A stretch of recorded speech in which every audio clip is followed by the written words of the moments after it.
అందరికీ నమస్కారాలు. శ్రీ అక్కినేని నాగేశ్వరరావు గారి కుటుంబ సభ్యులు చొరవ తీసుకొని అన్నపూర్ణ స్టూడియోలో ఒక మంచి నిలువెత్తు సజీవ విగ్రహాన్ని నెలకొల్పడం చాలా సంతోషం. వాళ్ళ పనిచేశారని తెలిసిన తర్వాత నన్ను శ్రీ వెంకట్, శ్రీ నాగార్జున, శ్రీమతి సుశీల వారు కలిసి వీరు ఆవిష్కారకు రావాలంటే తప్పనిసరిగా వస్తాను, నాకు నాగేశ్వరరావు గారంటే చాలా చాలా అభిమానం అని చెప్పి నేను వెంటనే కార్యక్రమానికి ఒప్పుకున్నాను. ఈరోజు ఎంతో మంది ప్రముఖులు ఉన్నారు. దర్శకులు, నిర్మాతలు, నటులు, నటీమణులు, రాజకీయవేత్తలు, సాహితీవేత్తలు అనేక మంది ఈరోజు ఈ సమావేశానికి విచ్చేశారు. వారందరికీ నాగేశ్వరరావు గారి పట్ల ఉన్న అభిమానానికే అది తార్కాణమని నేను మనవి చేస్తున్నాను. నేను ఎక్కువగా మాట్లాడను. శ్రీ అక్కినేని నాగేశ్వరరావు గారి యొక్క ఈ సజీవ శిల్పాన్ని చెక్కినట్టు యొక్క మిత్రులు కూడా నేను హృదయపూర్వకంగా అభినందిస్తున్నాను, ఆశీర్వదిస్తున్నాను. జీవకళ ఉట్టిపడుతూ ఉంది. నాగేశ్వరరావు గారే ఉన్నారా అనిపించేట్టుగా ఆయన ముఖవళికల దగ్గర నుంచి అన్నీ కూడా పొందుపరిచి చాలా చక్కని విగ్రహాన్ని తయారు చేశారు. దాంతోపాటు ఇవాళ ముఖ్యంగా నేను చెప్పదలుచుకున్న విషయం ఏంటంటే శ్రీ అక్కినేని నాగేశ్వరరావు గారు మహానటుడు. మహానటుడు, నటుడు కాదు, మహానటుడు. శ్రీ అక్కినేని నాగేశ్వరరావు గారు మహామనిషి. మహామనిషి, మనుషుల్లో మహామనుషుడు, నటుల్లో మహానటుడు. వ్యక్తిత్వం, వక్తృత్వం, కర్తృత్వం, మిత్రత్వం ఇవన్నీ కలిసినంటే కలబోత శ్రీ అక్కినేని నాగేశ్వరరావు గారిని చెప్పని మనం చెప్పుకోవచ్చు. నాకు వారితో వ్యక్తిగతంగా పరిచయం ఉంది. ఆ వివరాలను విశేషాలన్నింటికీ జోలికి నేను వెళ్ళనివ్వ. అనేక విషయాలపైన కూర్చొని మాట్లాడుకొని చర్చించుకుంటూ ఉండేవాడు. ఒకరి అభిప్రాయాలు ఒకరు తెలుసుకొని ఆ కలబోసుకొని వాటిలో ఉండే మంచి చెడ్డలను తర్కించుకొని ముందుకు వెళ్ళే అలవాటు ఉండేది. శ్రీ నాగేశ్వరరావు గారు జీవితాంతం నటిస్తూనే ఉన్నాడు. ఆఖరి రోజు వరకు నటించిన నటుడు నాకు తెలిసి మరొకరు లేరు అని చెప్పనంటే అతిశయోక్తి. రెండవది, నట రంగంలో, సినిమా రంగంలో విలువలు పాటించినట్టు మహా వ్యక్తి శ్రీ అక్కినేని నాగేశ్వరరావు గారు. ఒలువలు ఊడదీసినట్టుగా ఈ రోజుల్లో కొంతమంది నాయకులు, వ్యక్తులు, ఒలువలు అంటే తెలుసు కదా మీకు, బట్టలు తీసేయడం, ప్రవర్తిస్తున్న ఈ తరుణంలో విలువలు నిలబెట్టి, సినిమా రంగంలో విలువలు నిలబెట్టి మంచి సాంప్రదాయాలు మన ముందు పెట్టి మంచి స్టాండర్డ్స్ కొన్ని ఒక సజీవమైనటి యొక్క అవతల వాళ్ళు గుర్తించి నేర్చుకోదగినటి యొక్క కొన్ని సాంప్రదాయాలు, కొన్ని విలువలు అవన్నీ అక్కినేని నాగేశ్వరరావు గారు జీవించి నటించి మనకు చూపించారు. నాగేశ్వరరావు గారికి మనం ఇచ్చేట నిజమైన నివాళి ఏంటంటే ఆయన చూపిన మార్గంలో పయనించడం. ఆ భాష, ఆ వేషం, ఆ నటన, ఆ వ్యక్తిత్వం, వీటిలో కొంతైనా మనం వాటిని అందిపుచ్చుకుంటే అదే వారికి మనం ఇచ్చేట నిజమైన నివాళి అని చెప్పని నేను మనం చేస్తాం. చక్కని తెలుగు మాట్లాడేవాడు ఆయన. తెలుగు అంటే నాకు ప్రాణం, మీ అందరికి కూడా తెలుసు. అదే సాంప్రదాయాన్ని ఇక్కడ కుటుంబ సభ్యులందరూ కూడా నా ముందు మాట్లాడిన వారి పిల్లలు కూడా తెలుగులో మాట్లాడడం నాకు చాలా చాలా సంతోషం వేసింది. ఎందుకంటే తెలుగు కనుమరుగు అవుతుందనే భయం పుడుతూ ఉంది. పాలకులు నిర్లక్ష్యం చేస్తున్నారు తెలుగు భాష ప్రోత్సాహానికి. అలాంటి తరుణంలో మనందరం కూడా వారి జీవితం నుంచి మనం స్ఫూర్తి పొందవలసి ఉంది. తెలుగు పట్ల ఆయనకి ఎంత అభిమానం ఉండేది, ఆయన ఎలా వ్యవహరించాడనే విషయాన్ని మన అందరం కూడా తెలుసుకోవాల్సిన అవసరం ఎంతో ఉంది. భాష పోతే శ్వాస పోతుంది, శ్వాస పోతే అసలే పోతుంది. అందుకని మనం భాషను ఎప్పుడూ మర్చిపోకూడదు. భాష పోతే సినిమా ఉండదు, భాష పోతే పత్రికలు ఉండవు, భాష పోతే ఆ భాషా ఛానళ్ళు ఉండవు. ఆ భాష వెళితే నేను ఇందాక చెప్పినట్టుగా ఆఖరికి మన తెలుగు శ్వాస కూడా ఆగిపోతుంది. అందుకని భాషను మనందరం కాపాడుకోవాలి. మన జీవితంలో అదొక అలవాటుగా పట్టుదలగా ప్రతి ఒక్కరూ తమ కుటుంబంలో, ఇంట్లో, వీధిలో, గుడిలో, బడిలో అమ్మ ఒడిలో నుంచి వచ్చిన భాష అవుతుందో ఆ భాషను అందరం కాపాడుకోవాల్సి ఉంది, మాట్లాడుకోవాల్సి ఉంది, ప్రోత్సహించాల్సి ఉంది. దానికి ఏం చేయబడలే, మాట్లాడితే చాలు. మనం మాట్లాడితే చాలు, అంతకన్నా పెద్ద గొప్పగా మనం ఏం చేయబడలేదు, పరిశోధనలు చేయాల్సిన అవసరం లేదు.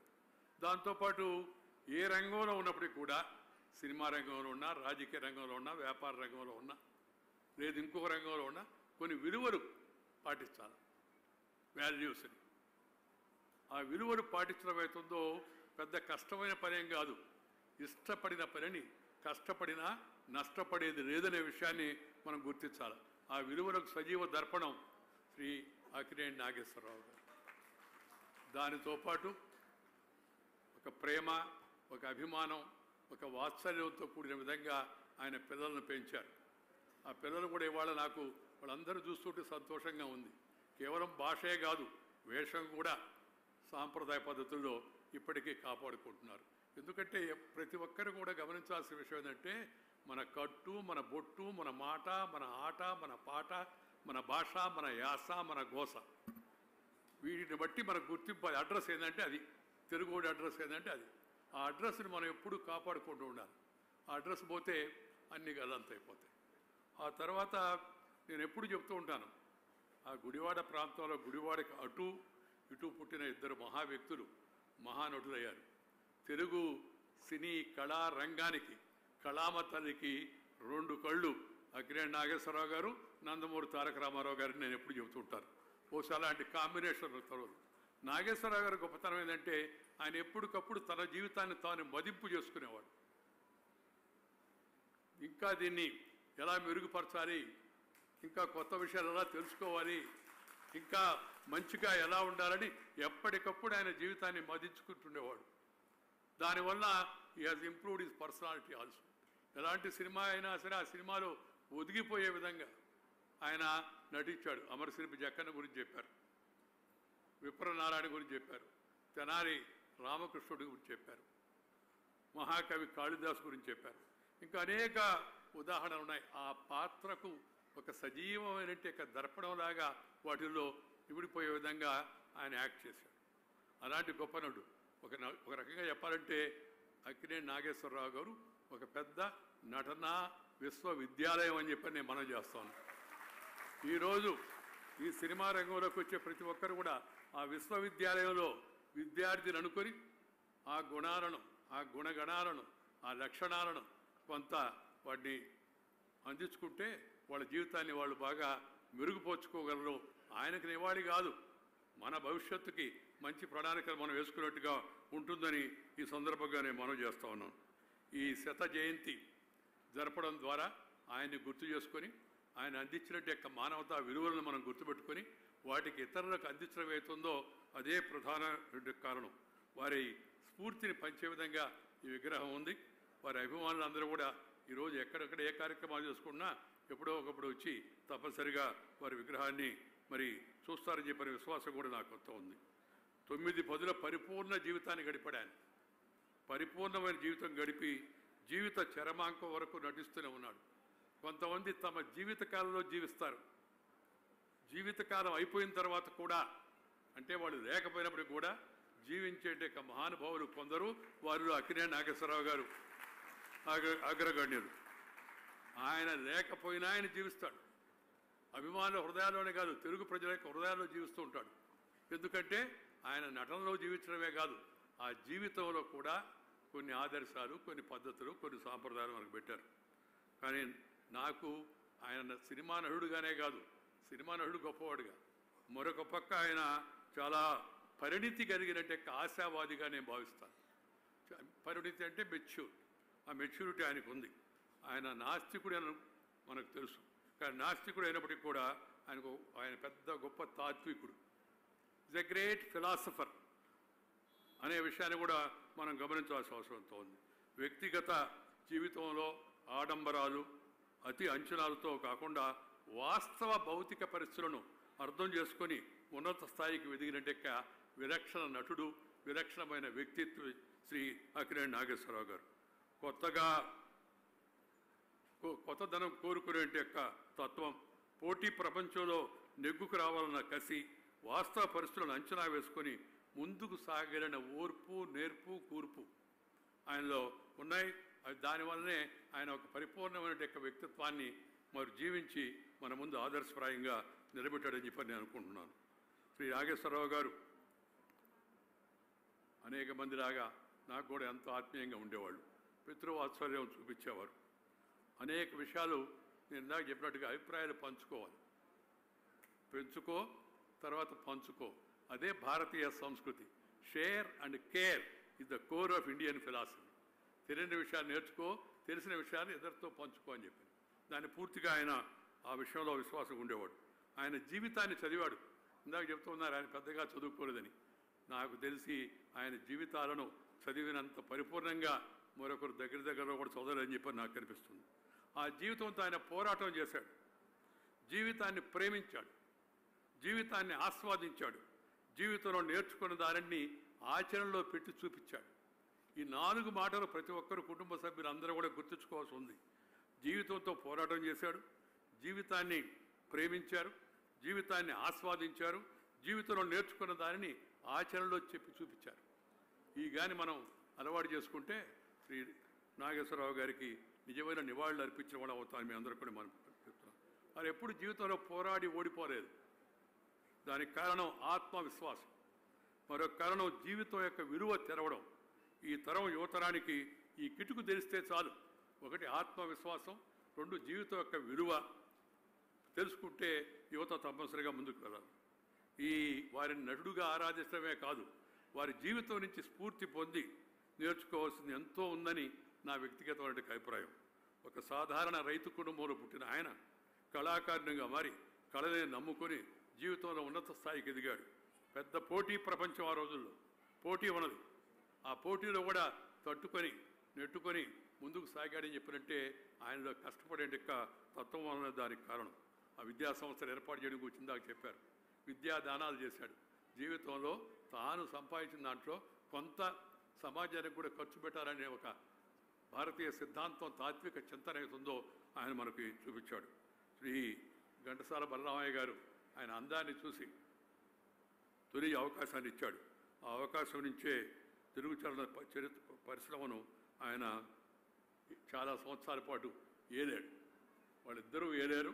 దాంట్లో నాగేశ్వరరావు గారు కూడా తన వంతు పాత్రలో, సాంఘిక పాత్రలో ఆయనే సాటి, ఆయనే మేటి, ఇంకొకరు లేరు అనే విధంగా సాంఘిక పాత్రలో ఆయన రచించాడు. ఆయన అభినయం, ఆయన వాచకం, ఆయన నృత్యాలు ఏటికవే ప్రత్యేకం. వారిని అనుసరించిన వారు, అనుకరించిన వారు కోకొలలు. మనం నటించే పాత్ర వలన సమాజానికి మంచి జరగకపోయినా పర్వాలేదు, చెడు మాత్రం జరగకూడదని అక్కినేని నాగేశ్వరరావు గారు చాలా చాలా బలంగా నమ్మారు. మన సినిమా ఒక సందేశాన్ని ఇవ్వాలి, సినిమా ఒక విజ్ఞానాన్ని అందించాలి. సినిమా తప్పనిసరిగా వినోదం కోసం తీసేది నేను కాదన్ను. వినోదంతో పాటు విజ్ఞానం ఉండాలి, కొంత సందేశం ఉండాలి. ఏదో ఒక ఆ సినిమా ద్వారా ఇది సందేశం అని. మీరు నాగేశ్వరరావు గారి సినిమాలన్నీ ఒకసారి గుర్తు తెచ్చుకోండి. ప్రతి సినిమాలో ఒక సందేశం ఉంది. సందేశం అంటే అర్థం కాని వాళ్ళకి మెసేజ్, అదొక మెసేజ్. ఆయన సినిమాల ద్వారా అనేక మెసేజ్లు ఆయన మనకి దేశానికి అందించాడు. అందుకని ఆయన నటించిన సినిమాలు రాశిపరంగా కాకుండా వాసిపరంగా ఉన్నత స్థాయిలో నిలబడ్డాయి. ఈ స్ఫూర్తితో ఈ తరం వారు సినిమాలు తీయాలా, సినిమాలు నటించాలా అని చెప్పని నేను కోరుకుంటున్నాను. గతానికి వర్తమానానికి మధ్య వారధి నిర్మించే బాధ్యత సినిమా మాధ్యమంపై ఉంది. ఆ నేపథ్యంలో సినిమాలు చూపించే అంశాలు, వాడే భాష, చాలా సంగీతం, సాహిత్యం ప్రజలను ఉత్తేజింపజేసే విధంగా ఉండాలి. నాకు ఒక్క మాట చెప్పదలుచుకున్నాను, కొంత అప్రియమైనప్పటికీ కూడా ఈ మధ్య కాలంలో సినిమాల్లో వాడుతున్న భాష ఏమాత్రం బాగలేదు. అన్ని సినిమాల్లో నేను చెప్పను, కొన్ని సినిమాలు విపరీత అర్థాలు కనిపించే విధంగా రెండు అర్థాలు అంటారు కదా, డబుల్ మీనింగ్ కనిపించే విధంగా ఆ డైలాగులు ఉంటున్నాయి. ఆ డైలాగ్ వాడకపోయినా సినిమా నడుస్తుంది, అది వాళ్ళకి తెలిసినట్టు లేదు. సినిమా మనము ఇలాంటి డైలాగులు పెట్టి ఇలాంటి అశ్లీలమైన విషయాలు చూపించి మన యువతరాన్ని, మన కుటుంబాన్ని, మన భవిష్యత్తుని, మన పిల్లలను మనం నాశనం చేసుకుంటున్న విషయాన్ని సినిమా నిర్మాతలు, దర్శకులు, రచయితలు, ఆ పాటలు రాసేవాళ్ళు అందరూ కూడా గుర్తిస్తే చాలా మంచిదని చెప్పని ఈ సందర్భంగా నేను మనం చేస్తున్నాను. ఎందుకంటే సినిమా ప్రభావం చాలా ఎక్కువ, మా రాజకీయం కన్నా సినిమా ప్రభావం ఎక్కువ. ప్రజల యొక్క మనసుకు ఆకట్టుకుంటుంది. పేదవాడికి కూడా చాలా తక్కువ ఖర్చుతో వచ్చే వినోదం ఏంటంటే సినిమా. ఇప్పుడు ఉండే పరిస్థితులు కొంతమంది రాజకీయాల్లో కూడా కొంత నటిస్తున్నారు, చౌకబారుగా కూడా నడుస్తున్నారు. కానీ వాళ్ళ వలన ఇతరులకు స్ఫూర్తి కలగదు. స్ఫూర్తి సినిమా ద్వారా స్ఫూర్తిని సులభంగా జనానికి అందించవచ్చు. అందుకని ఆయన 17వ ఏట సినిమా ప్రయాణం ప్రారంభించిన నాటి నుంచి 91వ ఏట మనం విడిచి వెళ్ళేంత వరకు ఆయన చలాకీగా జీవించారు. ఆయన పత్రికా సమావేశం పెట్టి చాలా నేను ఎప్పటికీ అయిపోతుంది నా జీవన యానం అని చెప్పిన ఘనత, ఆరోగ్యం బాగలేదని చెప్పిన ఘనత ఆయనకే దక్కుతుందని మీ అందరికీ మనం చేస్తున్నాను. వారిలో విలక్షణత, అలాగే క్రమశిక్షణ వారికి జీవితాంతం శ్రీరామకృష్ణగా నిలబడ్డాయి. విష్ణుమూర్తిగా, అర్జునుడిగా, అభిమన్యుడిగా, చివరికి నారదుడిగా వారిలో విలక్షణమైన నటుల్ని వారు ఆవిష్కరించారు. నేను ఇందాక చెప్పినట్టుగా మళ్ళా చరిత్రణంగా చెప్పిన విషయాలని మళ్ళా చెప్పను. మిమ్మల్ని అందరినీ నేను కోరుతుంది ఏంటంటే అక్కినేని గారి యొక్క స్ఫూర్తితో కొన్ని మంచి లక్షణాలను, ఆయన జీవితంలో చూపించిన విలువలను, సాంప్రదాయాలను, భాషను, ఆ కట్టుబాట్లను మనం అందరం కూడా జీవితంలో మనం కొంత అలవర్చుకొని మన పిల్లలకు కూడా నేర్పిస్తే బాగుంటుందని మనం చేస్తూ మరొకసారి అక్కినేని కుటుంబ సభ్యులందరూ కూడా వారి ఆ సినిమాల్లో చూపించినట్టు వ్యక్తిత్వం, వక్తృత్వం, నేతృత్వం, మిత్రత్వం అలవాటు చేసుకొని మరింతగా ముందుకు వెళితే వాళ్ళకు కూడా మంచి భవిష్యత్తు ఉందని చెప్పని నేను సందర్భంగా మనవి చేస్తున్నాను. నేను రాజకీయాల్లో వారసత్వానికి వ్యతిరేకం. Dynasty is nasty in democracy అని చెప్తుంటాను. But it tasty to some people. I don't want to get in to that. But నేను సినిమా, వైద్యం, సేవ ఈ రంగాల్లో వారసత్వాన్ని ప్రోత్సహిస్తాను. ఎందుకంటే అది జనానికి కష్టపడితే వస్తుంది. ఆ వారసత్వం ఊరికినే రాదు. వారసత్వం కావాలంటే జవసత్వం ఉండాలి. ఆ జవసత్వాలు అనుగూర్చుకొని ఆ వారసత్వాన్ని అక్కినేని వారసులు నిలబెడుతూ ఉన్నారు. చాలా చాలా సంతోషం. వాళ్ళందరికీ కూడా మంచి భవిష్యత్తు ఉండాలని ఈ సందర్భంగా నేను మనవి చేస్తూ, నాకు ఈరోజు ఈ గౌరవాన్ని కల్పించి ఇలాంటి యొక్క మహా వ్యక్తి యొక్క విగ్రహాన్ని ఆవిష్కరించేందుకు అవకాశం కల్పించినందుకు కుటుంబ సభ్యులందరికీ కూడా నేను హృదయపూర్వకమైన ధన్యవాదాలు తెలియజేస్తూ మీ దగ్గర సెలవు తీసుకున్నాను. నమస్కారం. జై హింద్.